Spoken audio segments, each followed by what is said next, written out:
ida n'ensonga 10 mini yakaida n'enjere n'ensonga 18 mwami Kyagulanyi alina ensonga 5 alina ensonga enfuga y'amateeka ebyobulamu biri mu kifo kya kubiri ebyendegeresa buli mu kifo kya kusatu. Mwami Kyagulanyi sebo webale nnyo webalire ddala wadde osonze ku nsonga 5 size ensonga 5 zokka naye ntunulira nze ebisinga okumbeera ku mutima ate ebisinga n'okubeera ku mitima gy'abannayuganda balala. Of course nga bwe ngambye nti byenjogera si byangezeka tulina policy team eyo egenda maaso n'okudevelopinga policy agenda yaffe okumakinga sure nti buli wamu tukutewo naye ebisookerwako oba ebinsula ku mutwe badde ku nsonga yakusatu nga nakagimala ey'ebyenjigiriza of course ne mentioninga okuzaawo glory ya educational institutions ezali wano mu Busoga si wokka naye lwami tuli Busoga yosobola banjaga kugira ku nsonga z'abantu naye ate ne mu Uganda nena okutwalizaamu ensonga yaffe eyokuna yeno nsonga nkulu nnyo. Ensonga eyo ekwata ku byobulimi agriculture nekwata ku ttaka nekwata ne ku byobugagga eby'omu ttaka. Lwaki twagigase mu section z'esatu munnange eno Uganda yaliko bread basket ya Africa ya East Africa ate wano Busoga yali waddeko bread basket ya Uganda si mmere yokka naye ne raw materials obulimi paka kati newankubadde bwayononeka still ku GDP yaffe is the highest newankubadde kati babujjamu abantu aba bulijjo. So twagala okuza obulimi engulu nze bwe nali nkula nga twogera ku zi cooperative societies kati sikyaliwo wano wabeerangawo Busoga growers cooperative society gye bayitanga society sikyagirabawo. So twagala okuzaawo okwogerera mu context y'Ebusoga wano abaana b'Ebusoga balinga balima nga tulima ng'ebintu biva wano kati ng'oggyeko just ebikajjo nga balima n'emmere tekikyali bwe kityo naye kati dda kukulima nti n'okulima okwasigalawo abantu baano baafukanga basireevu. Omanyi abazungu baali batuwamba basinga tukozesa fe abaddugavu twakola nnyo mu plantation zaabwe kati Jamaica naliko Jamaica n'entambula Jamaica yonna nga waasigalawo zi sugar plantations naye obuddu bwe bwaggwa oba slavery plantation ezo oba ezisamba z'ebikajjo ne zifuka za ggwanga eggwanga ne lyoka limanya kye lizifunamu bibenefitinga naye nga bakyafugibwa abazungu nga basireevu nga bo omulimu gwabwe gwali gwa kulima bikajjo. Kinkwasa nnyo ennaku nti baganda bange ne bannyinaze Busoga kakati bwe babafudde kuba ebikajjo bo balima bulimi nategeezeddwa nti yiika y'ebikajjo namba omulimi agifunamu meka emitwalo 4 sometimes even less. Abaana basomba ebikajjo ne babiteeka wali ne bimala wiiki 2 ku motoka tebinnagulwa. Lwaki? Nezi license of license tebaziwa ba common people byafuka byabo bloka nti gwe lima ebikajjo byo naye ku bitundu bino okujja n'oyogera nange okitegeera kye ngamba. Abantu bawano babajjamu ne knowledge balowooza akulima bikajjo kusuulaawo naye ebikajjo neewaffe eyo mu kyalo gye nakulira gye batabirima nnyo nga wano Busoga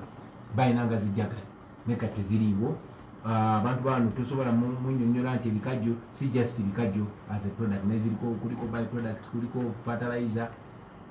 kuliko omwenge kuliko nkakasa n'ababikolamu abamu wano abatali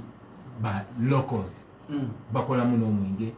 mujja spirits sanitizers bivaamu amasanyalaze ne biogas n'ebirala bifaanana bwe bityo. Abantu baffe balina okubeera able okubibenefitingamu bonga bo ng'ebbeeyi ey'ebirime byabwe bo be bagikontrolinga. 2 ezo zi society ziddewo munnange ebiseera biri ng'obeera n'ebikajjo bye bito oba n'ebirime bye bito naye n'otwala omwana ku ssomero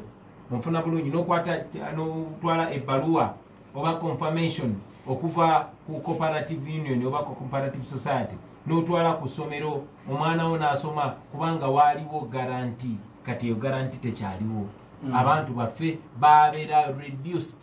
toyina kumanya kihappeninga ku bikajjo byo. Fenno tulowooza mu gavumenti yaffe tulina okuteekerawa okwempawalinga abantu ababulijjo tubakolere ekyuma ekyabwe nga kyabasoga nga mwe mukikontrolinga. Ezo zi cooperative societies ziddewo nga bikolebwa ekikyona kitandika n'obukulembeze nga buli answerable ng'otya okunyiiza abantu si bino ebyokubeera nti kati bapolitician yakwata tende eyo yabeera buloka wakati w'abalima ebikajjo n'abo abakola ki n'abo ababikozesa so tulowooza sina bikajjo byokka the entire agricultural system ebere workton twempaninge ba outgrowers nga bwe ngambye nti tetunuulira butunuulizi bikajjo byokka njagala tunuulire okuva enakabango stretch eyo yonna paka budondo eri very very fertile nze mu myaka gyange ekitali mingi nnyo nakulanga nga waliwo ebirime ebimu nga biveeyo busoga naye kati tekikyabeerawo kyendowooza nti tulina okuwakinga on kati tuva ku kulima ettaka lino lirina ebirala bingi nnyo bisobola okufunamu ng'abantu for example wali omanyi bulungi nti waneyiganga ebugiri n'enamayingo waliyo golodi nziramu obadde okimanyi obadde okimanyi naye golooza abantu b'ebusoga bonna bakimanyi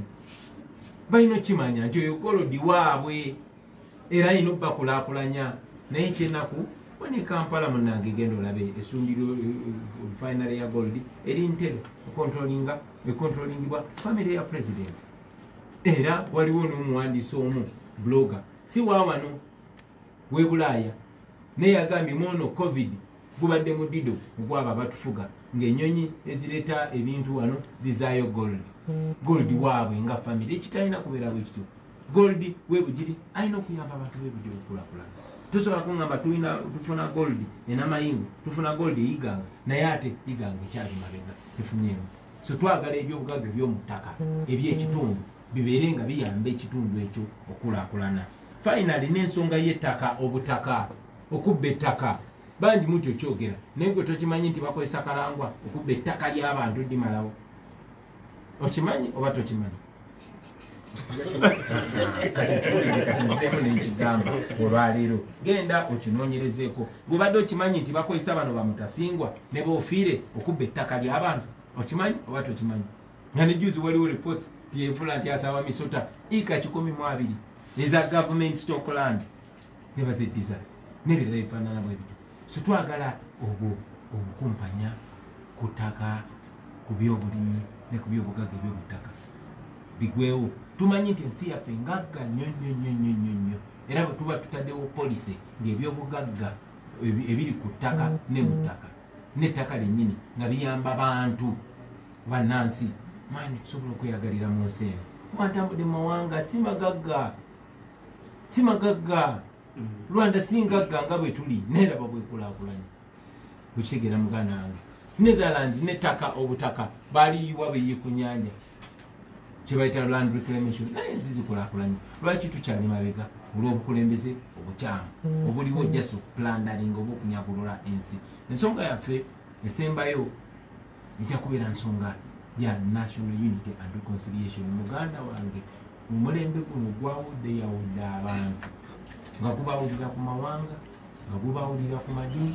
nga gubawulira ku nkolo omusajja n'omukazi nga gubawulira ku nfuna ono mwabo nomugagga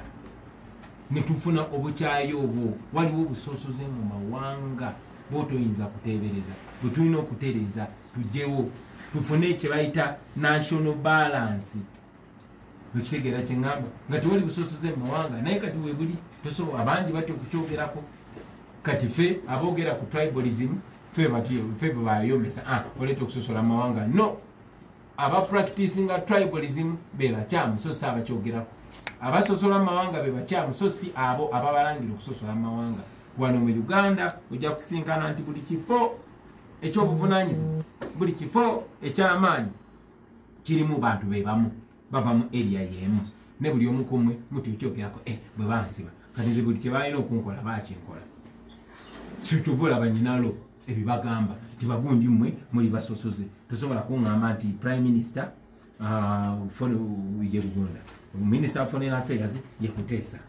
minister of education ye Janet Kataha Museveni attorney general ye Byaruhanga tosobola kuŋŋamba minister wa Karamoja ate ye Byabagambe nalaba ekintu neŋŋamba wow this is colonialism in the present day nga minister wa Karamoja ali mu West nojja nongamba minisita w'ensonga z'ebusoga ate ali Kabaale. No, nfuna bulungi. Tubeere ba mazima. Genda mu magye, genda mu poliisi. Bano ani ono Inspector General of Police Ochola Chiwani Inspector General w'amagye omutuufu Gisabiti Muzeyi naye ava waabo. Tunuulira Chief of Defence Forces, tunuulira omukulu w'amakomera, kwegamba okire ddala genda mu Electoral Commission. So bino ebintu bwe tubyogerako njagala mumanye nti those who talk about tribalism are not the tribalists. Those who call out tribalism are the tribalists. Tulina okubeera mu nsi nga tulina national character nga buli omu yenkanankana ne munne. Bwekyegera kyengamba muganda wange eyo Uganda gye twagala ate tulina byogerako bw'ofuna eddagala eribalagala liwonyebwa. Nze bwe njogera ku bintu bino bananga atobira omwana abyogedde tebagenda mutta naye nga mbyogedde. Okay, tuyaziza ino basabadde banyabo ka toluli mukatino oli ku Baba FM radio yo Machabazinga. Radio badde nga yogera n'abantu b'ebusoga